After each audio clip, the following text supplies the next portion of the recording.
சங்கதி என்ன? நீ ஆசையோட அணைச்சுக்கிட்டா எங்கதி என்ன?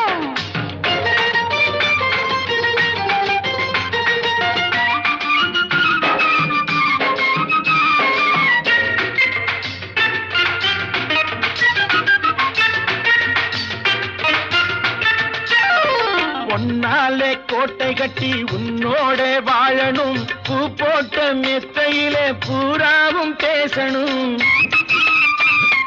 பொன்னாலே கோட்டை கட்டி உன்னோட வாழணும், பூ போட்ட மெத்தையில்